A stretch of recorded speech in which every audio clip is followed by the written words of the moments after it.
एक बौद्ध भिक्षु और उनका एक शिष्य जंगल में कुटिया बनाकर रहा करते थे। बौद्ध भिक्षु अब बूढ़े हो चुके थे और उनका शिष्य भी जवान था। बूढ़े बौद्ध भिक्षु बड़े ही ध्यानी व्यक्ति थे।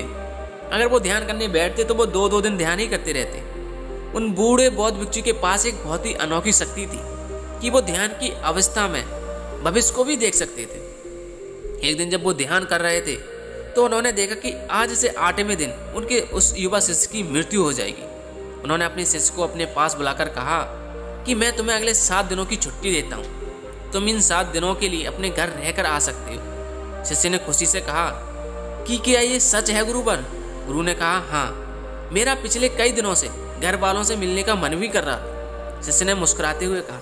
गुरु ने कहा ठीक है, अब तुम जाओ, लेकिन याद रहे 8वें दिन शाम होने से पहले तुम्हें वापस आना है। शिष्य ने हाँ में सिर हिलाते हुए कहा ठीक है गुरुजी, मैं पहुंच जाऊंगा, लेकिन आप अपना ख्याल रखिएगा। आप बूढ़े हो चुके हो, इसलिए आश्रम का कोई भी काम हो उसे मेरे लिए छोड़ देना, मैं वापस आते ही उसे कर दूंगा। इसके बाद शिष्य ने गुरु का आशीर्वाद लिया और लेकर के पहाड़ी से नीचे उतर गया, बिना ये देखे कि गुरु की आंखों में अपने शिष्य को खोने का दर्द था। शिष्य के गांव के रास्ते पर एक नदी पड़ती थी। उस नदी के किनारे चींटियों का एक हिल था, जहां लाखों चींटियां थीं। उनमें से कुछ चींटियां लगातार हिल के अंदर जा रही थीं और कुछ बाहर आ रही थीं, जिनमें से कुछ चींटियां एक दूसरे से टकरा जाती और अपना रास्ता बदल लेती। यह सब देखकर उस शिष्य को बड़ा आनंद आ रहा था। वह कुछ देर तक वहीं खड़ा रहा और उन चींटियों को देखता रहा। फिर अचानक उसका ध्यान नदी की तरफ गया। उसने देखा कि नदी का पानी धीरे धीरे बढ़ रहा है, जिससे उठने वाली लहरें चींटियों के हिल के पास पहुंच सकती हैं, जिसकी वजह से ये लाखों चींटियां बेवजह मारी जाएंगी। यह सोचकर उसने अपने ऊपर के कपड़े उतारे और मिट्टी भरकर चींटियों के हिल की चारों तरफ एक घेरा बना दिया। साथ ही उसने बहुत अच्छे ढंग से मिट्टी को काटकर एक छोटी सी नाली बना दी, ताकि लहरों से आने वाला पानी वापस नदी में चला जाए।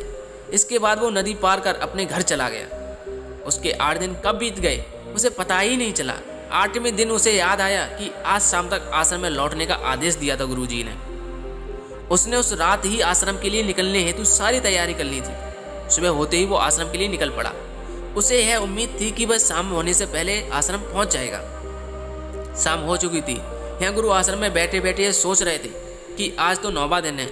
अब तक तो मेरा शिष्य इस दुनिया को छोड़कर जा चुका होगा, और वो इस बात से काफ़ी दुखी थे कि वो मरने से पहले आखिरी बार अपने शिष्य को देख भी ना सके। गुरु बैठे हुए ये सब सोच ही रहे थे कि उन्हें दूर से एक इंसान आता हुआ दिखाई दिया।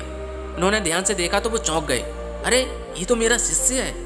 गुरु ने दौड़कर अपने शिष्य को गले से लगा लिया, लेकिन वो इस बात से अचंभित भी थे कि 8 दिन बीत जाने के बाद भी वो शिष्य जिंदा कैसे है। गुरु ने कहा कि यहाँ से जाने के बाद तुमने जो कुछ भी किया है मुझे बताओ। तब शिष्य ने चींटियों वाली कहानी गुरु को सुनाई, और कहानी सुनते ही गुरु को यह समझते देर न लगी थी कि शिष्य ने लाखों चींटियों की जान बचाई थी। इसी का यह परिणाम है कि शिष्य को एक लंबा और खुशहाली भरा जीवन प्राप्त हुआ है। कहानी सुनने के बाद गुरु के मुंह से अपने आप ही निकल गया कि कर्मा लौटकर जरूर आते हैं। शिष्य को गुरु की इस बात का मतलब समझ नहीं आया था, लेकिन उसने पूछा भी नहीं और चुपचाप अपने आश्रम के कामों में लग गया।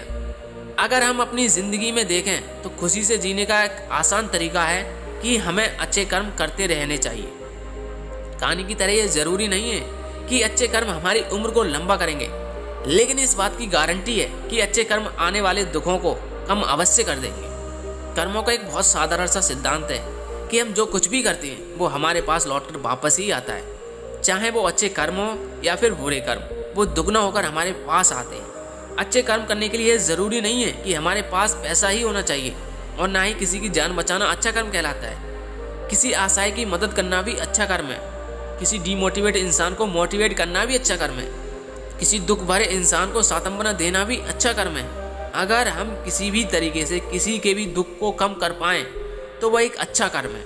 वो जैसे हम बुरा कर्म करने से गलत लगता है और दुख भी होता है, उसी तरह हमें अच्छे कर्म करने से सुख की अनुभूति होती है। इसलिए अगर हम अपनी ज़िंदगी में खुश रहना चाहते हैं तो दूसरों के दुखों और दर्दों को कम करने की कोशिश शुरू कर देनी चाहिए, और हम देखेंगे कि हमारी लाइफ में अपने आप ही खुशियाँ से भर जाएगी। तो दोस्तों, कैसी लगी ये कहानी कमेंट सेक्शन में ज़रूर बताएं। अगर वीडियो अच्छी लगी हो तो चैनल को सब्सक्राइब और वीडियो को शेयर करना बिल्कुल मत भूलिए, और मैं मिलूंगा आपसे अगली कहानी में। तब तक के लिए अपना और अपनी फैमिली का ख्याल रखिए। जय हिंद साथियों।